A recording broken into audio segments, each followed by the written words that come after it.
প্রিয় শিক্ষার্থী বন্ধুরা, তোমাদের আবার অনলাইন ক্লাসে আমন্ত্রণ জানাচ্ছি। তোমরা নিশ্চয় ভালো আছো, সুস্থ আছো।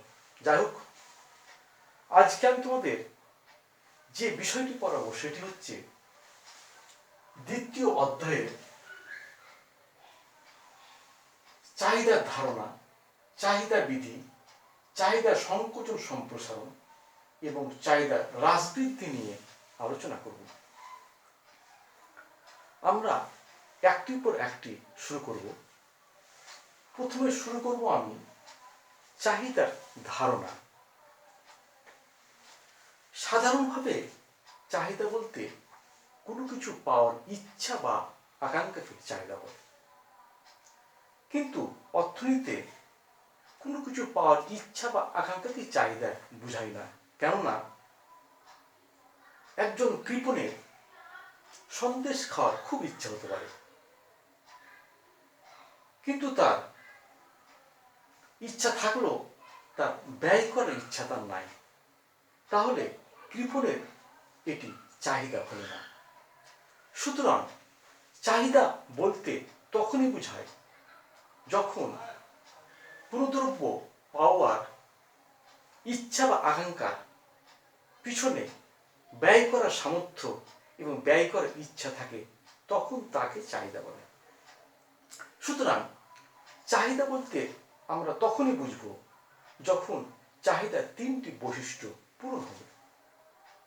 বৈশিষ্ট্যগুলো হচ্ছে: 1 নম্বর, কোনো কিছু পাওয়ার ইচ্ছা বা আকাঙ্ক্ষা। 2 নম্বর হচ্ছে প্রয়োজনীয় অর্থ বা সামর্থ্য থাকতে হবে, এবং 3 নম্বর সত্য হচ্ছে ব্যয় করার ইচ্ছা থাকতে হবে। এই তিনটি সত্য পালিত হলেই তখন তাকে আমরা চাহিদা বলব। এই চাহিদাই হচ্ছে কার্যকর চাহিদা। তাই বিভিন্ন অর্থনীতিবিদ বিভিন্নভাবে চাহিদাকে সংজ্ঞায়িত করেছেন। অর্থনীতিবিদ পেনসন বলেন, কোনো দ্রব্য পাওয়ার ইচ্ছা বা আকাঙ্ক্ষার পশ্চাতে ব্যয় করার সামর্থ্য এবং ইচ্ছা যখন থাকে, তখন তাকে চাহিদা বলে। সুতরাং চাহিদা বলতে একটি নির্দিষ্ট সময়ে একটি নির্দিষ্ট দামে যে পরিমাণ দ্রব্য সামগ্রী ক্রয় করা হয়, তখন তাকে চাহিদা বলে। তাই চাহিদা সম্পর্কে আমরা সুন্দর পরিষ্কার জানলাম। এবার আমরা চলে যাব চাহিদা বিধিটাকে, ডিমান্ড অফ ল কি। চাহিদা বিধি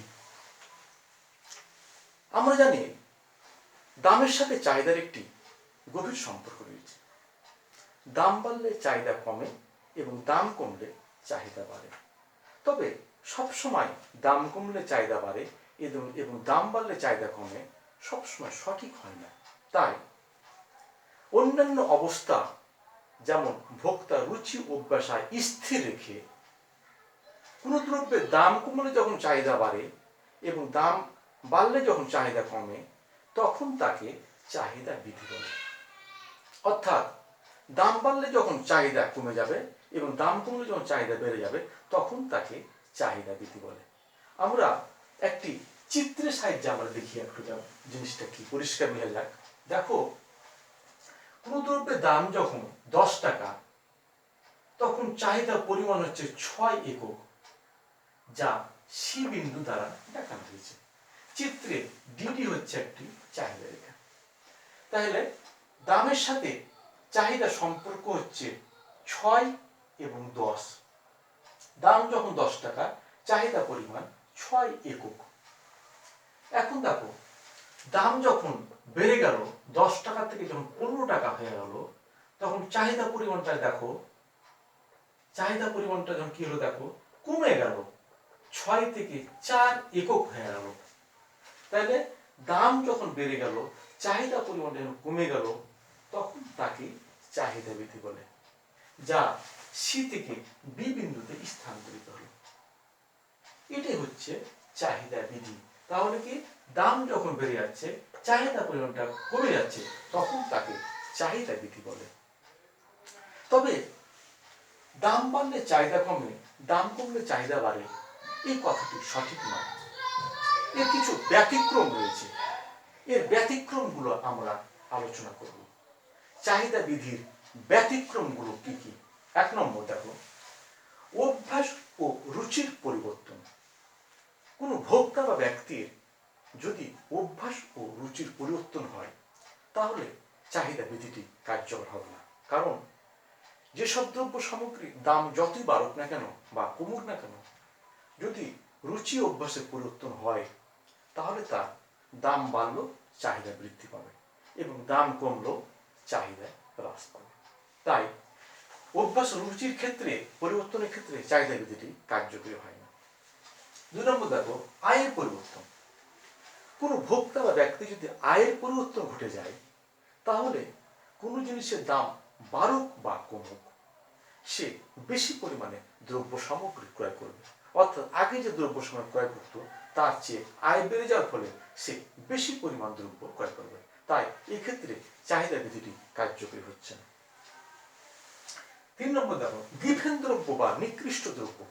গিফেন দ্রব্য বা নিকৃষ্ট দ্রব্যের ক্ষেত্রেও এই বৃদ্ধিটি কার্যকরী হয় না। কারণ মোটা কাপড়, মোটা চাল, ভাত, ডাল, লবণ এগুলো দ্রব্য সামগ্রী দাম বাড়লেও চাহিদা কমে না, বরং চাহিদা বাড়ে।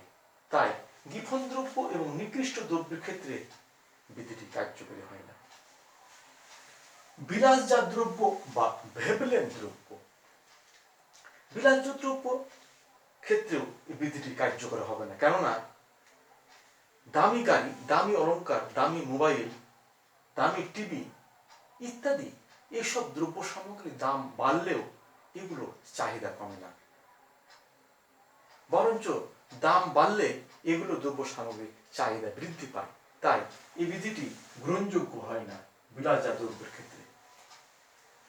ক্রেতার অজ্ঞতা, 5 নম্বর দেখো, ক্রেতার অজ্ঞতার ক্ষেত্রেও বিধিটি কার্যকরী হয় না। কেননা ক্রেতা ভুলবশত একটি জিনিসের দাম বৃদ্ধি পেলেও সে বেশি পরিমাণ দ্রব্য সামগ্রী ক্রয় করে ফেলে, বা দাম কমে গেলে সে কম পরিমাণ দ্রব্য সামগ্রী ক্রয় করে ফেলে। ফলে এই বিধিটি ক্রেতার অজ্ঞতার ক্ষেত্রে বিধিটি কার্যকর হয় না। 6 নম্বর দেখো, অবস্থানগত কারণে। অবস্থানগত কারণে বিধিটি কার্যকরী হয় না। কেননা কোনো এলাকায় যদি কলেরা, যক্ষ্মার প্রাদুর্ভাব দেখা দেয় তাহলে সেসব স্থানে ইলিশ মাছের দাম বৃদ্ধি পেলেও চাহিদা বৃদ্ধি পায়। দাম বৃদ্ধি পেলেও চাহিদা বৃদ্ধি পায় এবং দাম হ্রাস পেলেও চাহিদা হ্রাস পায়। তাই এই অবস্থানগত কারণে বিধিটি কার্যকর হয় না। 7 নম্বর দেখো, ঋতু পরিবর্তন। অতি শীতকালে যদি কোল্ড ড্রিঙ্কস, আইসক্রিম, কোকের দাম বৃদ্ধি পায় তবে তার চাহিদা, দাম কমে যায় তাহলে তার চাহিদা বৃদ্ধি পায় না, বরঞ্চ হ্রাস পায় অতি শীতকালে। তাই এই সব দ্রব্যের ক্ষেত্রে এই বিধিটি অকার্যকর। তাই দাম কমলে চাহিদা বৃদ্ধি পায়, দাম কমলে চাহিদা হ্রাস পায়, এই কথাটি সবসময় সঠিক হয় না। এইগুলো হচ্ছে চাহিদা বৃদ্ধির ব্যতিক্রম। এবার আমরা চলে যাব 3 নম্বর পয়েন্টে চলে যাব, চাহিদার সংকোচন সম্প্রসারণ জিনিসটা কি। দামের সাথে চাহিদার একটি ক্রিয়াগত সম্পর্ক রয়েছে। সম্পর্কটি হচ্ছে দাম কমলে চাহিদা বাড়ে এবং দাম বাড়লে চাহিদা কমে। দাম কমলে যখন চাহিদা বৃদ্ধি পায় তখন তাকে চাহিদার সম্প্রসারণ বলে, এবং দাম কমলে, দাম বৃদ্ধি পেলে যখন চাহিদা কমে যায় তখন তাকে চাহিদার সংকোচন বলে। আমরা চিত্রের সাহায্যে বিধিটি আলোচনা করব। দেখো, দাম যখন 5 টাকা তখন চাহিদার পরিমাণ হচ্ছে 8 একক। দাম যখন 5 টাকা, চাহিদা পরিমাণ হচ্ছে 8 একক, যা ডি বিন্দু দ্বারা দেখানো হয়েছে, সমন্বয় দেখানো হয়েছে। এখন কোনো কারণে তোমার দাম বৃদ্ধি পেয়ে গেল, দাম 5 টাকা থেকে 10 টাকা হয়ে গেল, তাহলে চাহিদাটা কি দেখো, 6 টাকা থেকে 4 টাকা কমে যাওয়াটা কি বলছে, চাহিদা সংকোচন। তাহলে দাম বৃদ্ধি পাওয়ার সাথে চাহিদা কমে যাওয়াটাকে বলছে চাহিদা সংকোচন।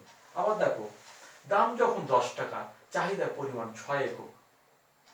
দাম যখন দেখো 10 টাকা থেকে যখন 5 টাকা হয়ে গেল, তখন চাহিদার পরিমাণ দেখো 4 টাকা থেকে, অর্থাৎ দাম যখন তোমার 10 টাকা, তখন চাহিদার পরিমাণ দেখো 6 একক। এখন দাম যখন তোমার 15 টাকা হয়ে গেল, বা দাম যখন তোমার 5 টাকা হয়ে গেল, আবার দেখো ব্যাপারটা, দাম যখন ধরো কি যে কোন জিনিসের দাম যখন তোমার 20 টাকা, তখন চাহিদা পরিমাণটা কি 2 একক। 2 একক। এখন দাম ধরো কি যে 20 টাকা থেকে 15 টাকা যখন হয়ে গেল, চাহিদা পরিমাণ দেখো 2 থেকে 4 হয়ে গেল। তাহলে 2 থেকে 4 চাহিদা বৃদ্ধি পাওয়াটাকে বলছে চাহিদা সম্প্রসারণ, এবং দাম 6 টাকা থেকে 4 টাকা হয়ে যাওয়াটাকে বলছে চাহিদা তোমার সংকোচন। তোমার চাহিদা বৃদ্ধি হচ্ছে তোমার সম্প্রসারণ, আর চাহিদা হ্রাসটাকে বলছে তোমার চাহিদা সংকোচন। পরিষ্কার? তাহলে চাহিদার সংকোচন ও সম্প্রসারণ আমরা চিত্রের সাহায্যে দেখালাম। অর্থাৎ চাহিদার বৃদ্ধিটাকে বলছে, দাম কমে যাওয়ার ফলে চাহিদার বৃদ্ধিটাকে বলছে সম্প্রসারণ, এবং দাম বেড়ে যাওয়ার ফলে চাহিদা কমে যাওয়াটাকে বলছে চাহিদার সংকোচন। পরিষ্কার? এবার আমরা চলে যাব চাহিদার হ্রাস বৃদ্ধিটা কি। দামের কোনো পরিবর্তন ছাড়াই চাহিদার পরিবর্তন হতে পারে। অর্থাৎ দাম অপরিবর্তিত রেখে চাহিদা বৃদ্ধি পেতে পারে এবং হ্রাস পেতে পারে, তখন তাকে চাহিদার হ্রাস বৃদ্ধি বলে। অর্থাৎ দাম স্থির থেকে ভোক্তা রুচি অভ্যাস আয়ের পরিবর্তনের ফলে চাহিদা যখন বৃদ্ধি পায়, তখন তাকে চাহিদা বৃদ্ধি বলে, এবং ভোক্তা রুচি অভ্যাস আয়ের পরিবর্তনের ফলে চাহিদা যখন হ্রাস পায়, তখন তাকে চাহিদা হ্রাস বলে। দাম স্থির থেকে চাহিদা যখন স্থানান্তরিত হয়, তখন চাহিদা রেখাটা ডান দিকে স্থানান্তরিত হয়, এবং দাম স্থির থেকে চাহিদা যখন হ্রাস পায়, তখন চাহিদাটা বাম দিকে স্থানান্তরিত হয়। এই যে চাহিদার স্থানান্তর ডান দিকে এবং বাম দিকে, এটা হচ্ছে চাহিদার হ্রাস বৃদ্ধি। আমরা চিত্রের সাহায্যে দেখব। চিত্রে দেখো, ভূমি অক্ষে চাহিদার পরিমাণ, লম্ব অক্ষে দাম দেখানো হয়েছে। চাহিদা পরিমাণ এবং লম্ব অক্ষে দাম দেখানো হয়েছে। দেখো চিত্রে দাম যখন স্থির ওপি, দাম যখন ওপি, তখন চাহিদা পরিমাণ ওকিউ। এটা আমাদের স্থির বাজার দাম, যা ডিডি চাহিদা রেখায় দেখানো হয়েছে। এখন ভোক্তা রুচি অভ্যাস আয়ের পরিবর্তনের ফলে দাম স্থির থেকে চাহিদা যখন বৃদ্ধি পেয়ে গেল, ওকিউ থেকে ওকিউন হয়ে গেল, তখন দেখো চাহিদা রেখাটা স্থানান্তরিত হয়ে, এই যে দেখো স্থানান্তরিত হয়ে ডিডি থেকে ডিডি অনে হয়ে গেল, এবং এর ফলে এ থেকে বি বিন্দুতে চাহিদা রেখাটা স্থানান্তরিত হয়ে গেল। এটা কি বলছে? চাহিদার বৃদ্ধি। অর্থাৎ এ থেকে বি বিন্দুতে চাহিদা রেখাটা স্থানান্তরিত হয়ে যাওয়াটা কি বলছে?